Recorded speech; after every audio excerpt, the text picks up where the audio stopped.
जैसे गर्मी सर्दी बरसात इनका मौसम होता है ना, इन दिनों हृदय परिवर्तन का मौसम चल रहा है। खास तौर पर क्षेत्रीय पार्टी में, राष्ट्रीय पार्टियों में नहीं, क्षेत्रीय पार्टियों में। और एक और क्षेत्रीय पार्टी में सेंधमारी हो गई है। खास बात इस सेंधमारी की यह है, एक नहीं है दो है। पहला यह कि उनके यानी मोदी जी के या फिर एनडीए के हाजम का साथी चिराग पासवान के लिए कभी खुशी कभी गम वाली स्थिति हो गई है। क्यों, ये बताऊंगा। लेकिन खास बात, इससे भी बड़ी बात जो है वो ये है कि जिस पार्टी को खुद अपने सत्ता के दम पर यह बीजेपी ने खड़ा किया था, वही अब उसी पार्टी में सेंधमारी कर रहा है। वही सिरदर्द बनी और उसी में सेंधमारी हो रही है। जी हां, एक नेताजी हैं, उन्होंने बीजेपी का दामन थामा है। चिराग पासवान टेंशन में आ गए, जबकि वो चिराग पासवान की पार्टी के नेता नहीं है। फिर भी ऐसा क्यों है, वही आज आपको खबर दिखाने जा रहा हूं। क्योंकि उद्धव ठाकरे, कभी टीएमसी का जिक्र, फिर खबर आ रही है कि टीडीपी को पर लगाम लगाने के लिए इन सांसदों के योग्यता का फैसला होते ही लगाम लगाई जाएगी टीडीपी पर। 22 सांसद डीएमके के, उन पर नजर टिकी हुई है भारतीय जनता पार्टी की, क्योंकि डिलिमिटेशन बिल वाला मामला है। लेकिन एक खबर आ गई है बिहार से। बिहार से खबर आई है कि भैया एक और राजनीतिक दल में जबरदस्त तरीके से सेंधमारी की। और सेंधमारी होती है तो आपको पता ही होगा, हमारा विश्वास बीजेपी में है, बीजेपी ही इस देश की राष्ट्रीय पार्टी है, राष्ट्रवादी पार्टी। अचानक से सबको याद आता है। वो बात अलग है कि बाद में चीजें निकलती हैं। लेकिन अगर बीजेपी मजबूत हो रही है और ये नेता उस पार्टी को छोड़कर बीजेपी में जा रहे हैं, तो चिराग पासवान परेशान क्यों है, दिखाता हूं आपको। नमस्कार, मैं हूं प्राज्वल गौतम और आप देख रहे हैं टाइम्स एक्सप्रेस। ये चलो चले की बेला चल रही है और इस बेला में जो भी चल रहा है, इसमें खास बात यह है कि याद आता है जब रामविलास पासवान जी का निधन हुआ था।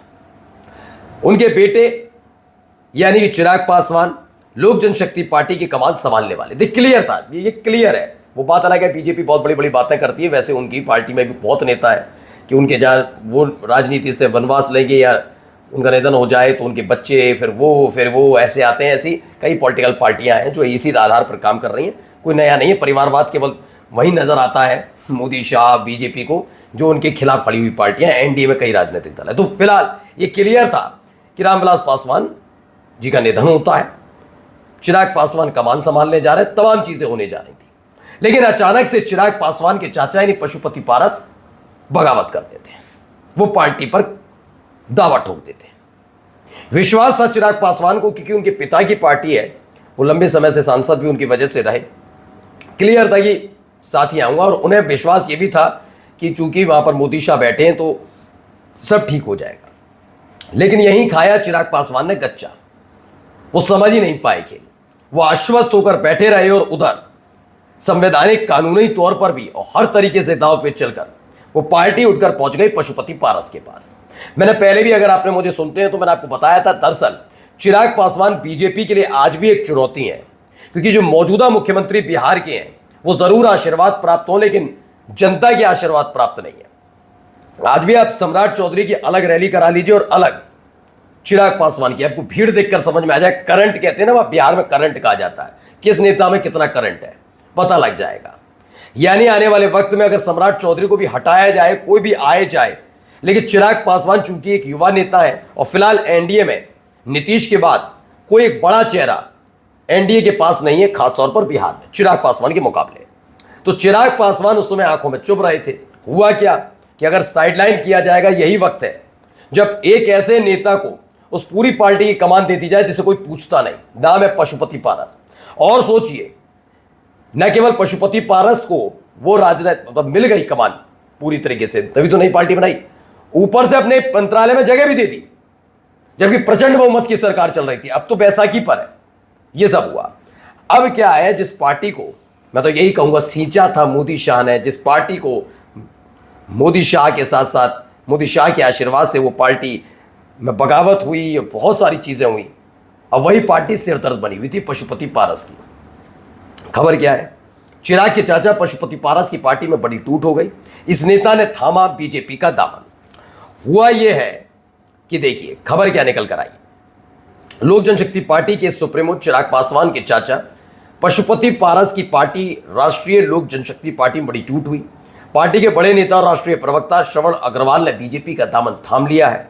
पारस की पार्टी की छात्र इकाई के प्रदेश अध्यक्ष राहुल यादव ने भी बीजेपी की सदस्यता ली, ठीक है ना। ये बहुत सारी चीजें वहां होती हुई नजर आई कि कैसे पशुपति पारस की पार्टी टूट जाती है। मैं फिर बता रहा हूं, पशुपति पारस के पास ये पार्टी अगर पहुंची तो वो मोदी शाह के आशीर्वाद से पहुंची थी। जैसे एकनाथ शिंदे पर हाथ था, जैसे अजित पवार के सिर पर हाथ आया था, वैसे जैसे आजकल कोशिश की जा रही है कि ऋतुव्रत बनर्जी के पास टीएमसी चली जाए और ममता बनर्जी खाली हाथ रह जाए, वही वाली कोशिश वहां कामयाब हुई। इसलिए इनको पूरा भरोसा है टीएमसी आज नहीं तो कल ममता बनर्जी से छिन जाएगी, जिसे अपने प्रतिद्वंदी को चित कर दिया जाए। खैर, यह खबर जैसे ही निकल कर आई कि इस लगातार हो रही सेंधमारी और बगावत के बीच कि भाई उनकी अपने चाचा की पार्टी है, तो मूल पार्टी उनके पिता की ना, चिराग पासवान के पिता की, वहां सेंधमारी हो रही है, उस समझिए अगला नंबर उन्हीं का। क्योंकि इस समय देखा जाए तो पशुपति पारस की पार्टी लोक जनशक्ति पार्टी का एक भी सांसद नहीं है, एक भी सांसद चुना हुआ नहीं है। तो ऐसे में सांसदों की तो जरूरत ही नहीं। लेकिन इस समय चिराग पासवान के पास सांसद हैं, 5 सांसद उनके पास इस समय है। ऐसे में इन सांसदों को लेकर बड़ी टेंशन में चिराग पासवान चल रहा है कि जब सेंधमारी वहां हो सकती है, और इससे पहले भी ऐसा ही कच्चा चिराग पासवान खा चुके हैं, जब पशुपति पारस पर प्यार, लाड़, दुलार, मोहब्बत बरस रही थी दिल्ली से, उनके पिता की बनी बनाई इतने सालों की मेहनत संघर्ष को सीधे सौंप कर दे दिया थाली में सजाकर पशुपति पारस को, और तो और मंत्री बना लिया अपने यहां।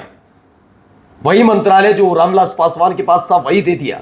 तो ये वो समझ गए कि आने वाले वक्त में, क्योंकि देखिए क्या है, क्या होता है, 2 तरीके की राजनीति होती है, एक होती है सिक्योर और एक होती है बहुत ज्यादा सिक्योर होते हैं। भारतीय जनता पार्टी का मकसद केवल केंद्र में सत्ता में रहना भर नहीं है। उनका यह है कि जब मोदी शाह का ये दौर, खासतौर पर मोदी शाह में से मोदी का दौर खत्म हो, तब तक पूरे देश के अंदर भगवा होना चाहिए। यानी जम्मू कश्मीर से लेकर केरल तक हर जगह उनकी सरकार होनी चाहिए। इसके लिए वो लगातार दांवपेच चलते रहते हैं। जहां जनादेश मिल जाए वो तो ठीक, जहां ना मिले जनादेश तो आपको मालूम है विधायक, जहां और ना मिले तो पार्टी खत्म।